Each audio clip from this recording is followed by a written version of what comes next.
This week's Parsha is Parshas Devarim, also known as Shabbos Chazon, which is always read the Shabbos before Tisha B'Av. And in the beginning of the Parsha, Moshe Rabbeinu admonishes Klal Yisrael, going through all the Averos subtly.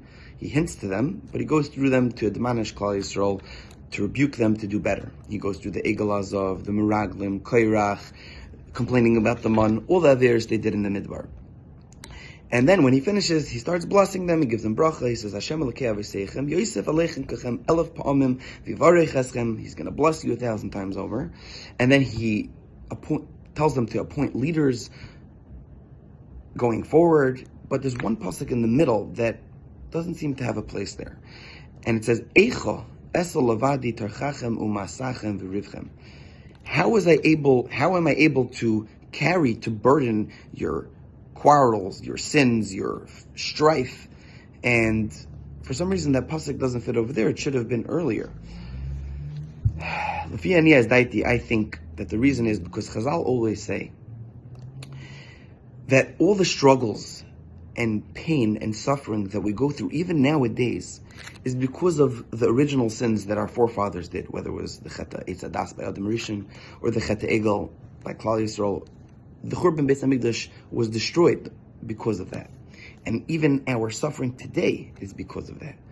So I think that Moshe Rabbeinu was trying to hint to us, even though he went through all the struggles and strife and averis that we did in the Midbar, and then he finished, and then he's going through the brachas, there will be good times in the future.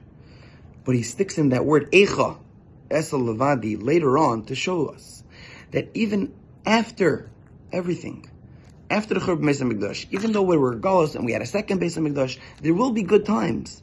But at the end of the day, there will be an Eichah every single year read, even in the future. So he sticks that in later on, a few psukim later, to show us.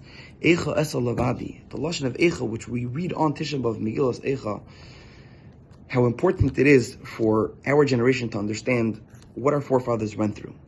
Now, we as a generation, a younger generation, never really connected to a lashon of Churban. Even our forefathers, our grandparents, went through a Holocaust. They at least understand what a Churban is, and many Holocaust survivors would tell us that although they can't relate to the Churban Beis HaMikdash, but because they went through a Holocaust, a mamash, a Churban, that they're somewhat able to relate and at least cry on Tisha B'Av. But us, in our generation, how do we connect to it? How can we relate to the crying and the pain and suffering of not having a Beis HaMikdash and not having the Shekhinah in our midst? How could we understand it? So I'd like to illustrate with a story that I think would bring this out very poignantly. When Israel recaptured the Kaisel in 1967, and the soldiers came in and they secured the neighborhood, they realized they were safe, all the soldiers dropped their weapons, and in front of the Kaisel they started to cry. Obviously it was a very emotional atmosphere. And the hargasha, the feeling that everyone had, was so strong, everyone just started to cry and daven, and it was a very impactful moment.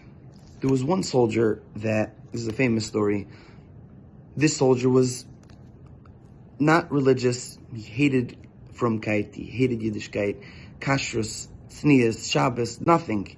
He hated it all. And yet he's sitting there crying his eyes out. And one of the older soldiers came to him and says, Lama ata bocha, why are you crying? And he says, Ani bocha ala sha'ani lo bocha. I'm crying because I have nothing to cry about. How powerful. This soldier, he felt the hargasha. He had no sheikhs to Yiddishkeit.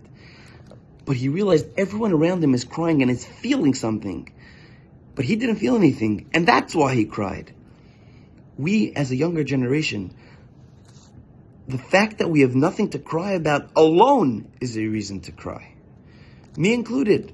We ourselves, we don't understand Churban. We don't understand pain and suffering the level that they did. But the fact that we don't know that is enough of a reason to cry. And in fact, I was looking at the words, Eicha Esel Lavadi. How can I carry the burden, Moshe Rabbeinu says, is Rosh Teves Aleph Aleph Lamed, which is the numerical value, the gematria of 32, which is number 1, Leiv, and number 2, Bechi, tears. Why? Because tears come from the Leiv. Shifchi kamayim libech, the pasuk says, pour out your soul like water. when tears are streaming down your face, it's coming from your emotional heart. While we can't understand what we are missing, we could understand that there is something missing, and we should be mourning it. We should be Eichah to not even have this Tisha B'Av as a Tisha B'Av. To be Eichah, to have a Moyed, to have a Yantiv, and we will see Mashiach Tzidkenu b'mheira v'yameinu, Amen, Yerushalayim, Yer HaKodesh, B'Karav Mamash. Have a beautiful Shabbos.